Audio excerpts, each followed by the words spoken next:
ada orang tua dalam masa tuanya pikun, barangkali di masa mudanya, ya, di masa-masa umur 20, 30, 40, 40 ya. Ini jarang. Assalamualaikum warahmatullahi wabarakatuh. Sahabat Aris yang dimuliakan Allah Subhanahu wa taala. Kini kita bikin ya konten yang bermanfaat untuk teman-teman semuanya. Ya, sebelum masa itu tiba, sebelum hari-hari itu penuh dengan penyesalan, maka perlu kiranya sama-sama mengingatkan untuk saudara-saudaraku semuanya, sahabat Aris semuanya, bahwa konten pada sore hari ini bersama dengan istri kami tercinta yaitu tentang bagaimana agar di masa tua kita itu kita tidak pikun, ya, karena pikun itu termasuk salah satu penyakit yang kebanyakan orang tua atau usia senja itu mengalaminya. Lebih-lebih kalian yang masih muda sudah terkena penyakit pikun. Ini sangat-sangat membahayakan bagi kalian, ya. Mungkin banyak kalian bisa membaca referensi dimanapun kalian berada, ya, tentang mengatasi pikun itu. Tapi dalam konten kami ini sangat-sangat bermanfaat jika kalian mau mengikutinya, ya. Kalau kalian bisa baca, mungkin banyak sekali penelitian ya, seperti berolahraga, bermain catur, ataupun mengasah permainan-permainan yang mengasah otak. Tapi tidak menutup kemungkinan itu semua, ya, Anda akan mengalami masa-masa pikun di masa tua Anda semuanya. Makanya saksikan terus, ya, jangan sampai di skip. Let's go.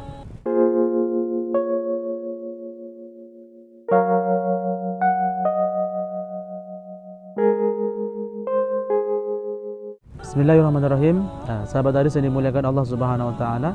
Jadi cara mengatasi pikun yang dituntunkan oleh ajaran agama Islam, ya, dengan cara rajin membaca Al-Qur'an. Nah, mata kita ini, sahabat Aris yang dimuliakan Allah Subhanahu wa taala ini, yang Allah berikan nikmat ini, memiliki daya tangkap yang kuat. Jadi ketika mata kita ini sanggup menatap Al-Qur'an, bacalah Al-Quran setiap hari. Paling sedikit itu adalah satu ain atau satu makro, yang mungkin konteksnya Al-Quran yang tercetak sekarang ini mungkin sudah ada yang dihilangkan ainnya, ya, karena mungkin hafalan ataupun Al-Quran bacaan. Tetapi kalian jangan lupa setiap hari membaca Al-Quran, walaupun itu paling sedikit itu adalah satu ain. Satu ain itu seberapa? Itu ketika ada makro tempat kita sujud atau makro berhentinya suatu bacaan, paling tidak kamu membaca segitu. Itu minimal, sahabat hadis, ya. Tapi kalau kalian mau memaksimalkan bacaanmu itu satu hari itu satu juz, ya, syukur-syukur kalian rutin membaca Al-Quran, maka dari sel-sel yang Allah berikan di dalam otak kita ini, ada 15 juta sel, itu tersimpan di dalam otak kita semua, sahabat Haris. Dan sel itu akan terus diremajakan dan akan terus menjadi sel yang sangat segar dan cerdas lah, ya.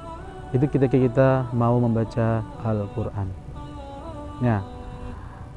Jadi timbul pertanyaan. Jadi kalau ada orang tua barangkali di masa mudanya, ya, di masa-masa umur 20, 30, 40, 40 ya, ini jarang membaca Al-Quran. Mohon maaf, ya, karena tangkapan Al-Quran ini sangat dahsyat, sahabat hadis, ya. Jadi kalau kalian mau merutinkan amalan ini, paling dikit itu satu makro atau satu ain kalian baca, sehingga insya Allah Allah berikan kalian otak yang sangat cerdas dan tidak mengalami masa pikun itu. Ya, di Jawa Barat ada sosok perempuan yang umurnya 90 tahun. Tetapi dalam daya ingatnya luar biasa sahabat Haris. Dia bukan penghafal Al-Quran, tetapi daya ingatnya luar biasa, masih seperti anak muda. Karena apa? Amalannya adalah dengan setiap hari dia masih membaca Al-Quran. Yuk kita sama-sama sahabat Haris, kalian ya, jangan sampai kalian lupa dengan membaca Al-Quran setiap hari. Ya, karena itu manfaatnya sangat luar biasa untuk diri kalian masing-masing. Ya, paling dikit ya. Jadi timbul pertanyaan lagi, bagaimana kalau kita ini lagi sedang malasnya baca Al-Quran? Maka tataplah Al-Quran itu sahabat Haris ya. Tataplah Al-Quran. Jika kalian memang malas membacanya, tatap Al-Quran itu sekitar 5 menit, 10 menit tanpa harus kalian baca. Itu dalam kondisi paling rendah kalian mungkin agak malas membaca Al-Quran. Nah ini penting. Jadi sahabat Haris yang dimuliakan Allah Subhanahu Wa Taala, jika kalian termasuk orang yang mungkin terbata-bata dalam baca Al-Quran atau tidak bisa baca Al-Quran, maka lihatlah Al-Quran aja tiap hari. Nah, rasakan bedanya dan bedakan rasanya, maka dari perbedaan itu akan menemukan rasa yang sangat luar biasa. Nah, kalau memang mau ditanya lagi, kalau malas baca Al-Quran, ya Allah ya Rahman ya, bacalah Qul huwajalah, Qul huwallahu ahad ya, dengan benar ya, maksudnya ya, baca Qul huwallahu ahad sebanyak-banyaknya semampu kalian ya, insyaallah ya. Jika kalian malas baca Al-Quran, ya barangkali termasuk orang yang jarang pegang Al-Quran, bacalah Qul huwallahu ahad, surah Al-Ikhlas ya, Qul huwallahu ahad semampu kalian. Jangan sampai tiap hari itu kosong sahabat Haris yang dimuliakan Allah. Ini akan membuat kalian fatal, membuat kalian itu menjadi orang-orang yang akan menyesal baik di dunia ya, di akhir masa tua kalian, baik maupun di akhirat nanti ya.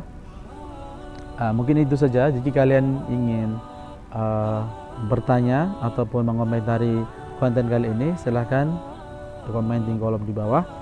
Yang jelas ini adalah satu rahasia atau titipan dari Allah Subhanahu Wa Taala untuk kalian sebagai kabar gembira.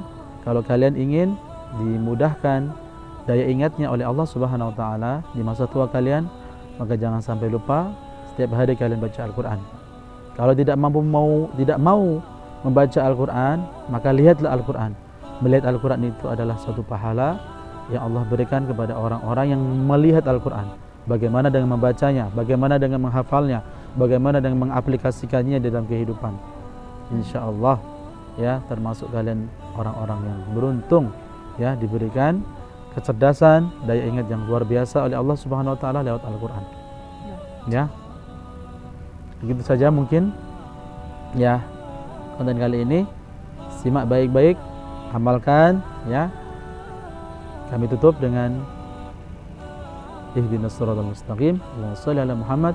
Assalamualaikum warahmatullahi wabarakatuh. Sampai jumpa ya.